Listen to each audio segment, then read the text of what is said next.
Баршаңызға сәлем, ораза айы мүбәрәк болсын. Бүгінгі видеода ауызашарға жасалу жолы өте оңай және тез дайындалатын пирогтың рецептімен бөлісемін.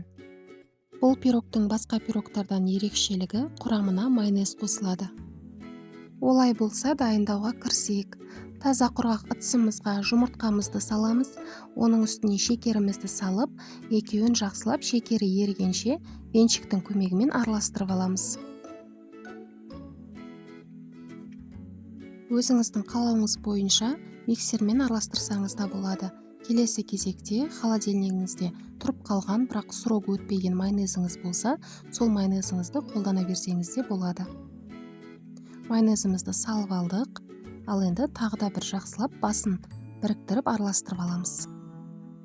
Майонез қосылған массамызды пирог әдемі көтерілу үшін ұзағырақ араластырамыз. Мен 2-3 минуттай араластырдым. Ал енді құрғақ заттарымызды араластырамыз. Ұнымыздың үстіне қопсытқышымызды қосып, екеуін жақсылап араластырып алдым. Ал енді жұмыртқалы массамыздың үстіне 2-3 бөліп, ұнымызды салып, біркелкі масса болғанша араластырып аламыз. Қамырымыз дайын болғанша пешімізді 170-180 градусқа қосып қоямыз. Бұл пирогты бисквит ретінде арасын кесіп, крем жағып, торт немесе пирожное жасауға да болады. Құрметті менің оқырмандарым, менің каналыма тіркеліп қоюды ұмытпаңыздар. Каналымнан дәмі тіл үйіретін небір рецептерді таба аласыздар. Сондай-ақ алдағы уақытта көптеген дәмді рецептермен бөлісетін боламын.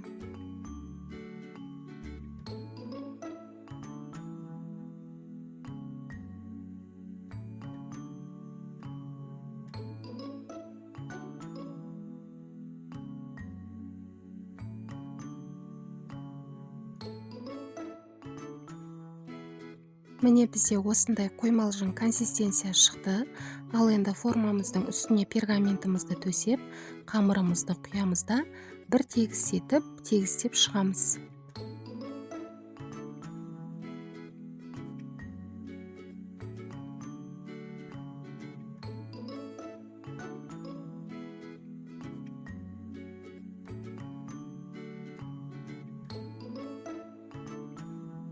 Міндетті түрде қамырды біркелкі етіп тегістеп алуымыз керек.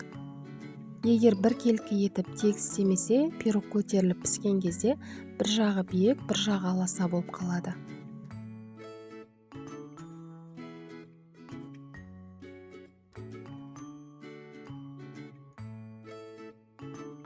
Пирогымызды 170-180 градуста алдын ала қызып тұрған пешімізде 25-30 минуттай пісіріп аламыз. Әркімнің пешінің пісірілуі әртүрлі болғандықтан пешіңіздің ыңғайына қарайсыз. Пирогтың піскен-піспегенін ағаш таяқшамен тексеріп көресіз.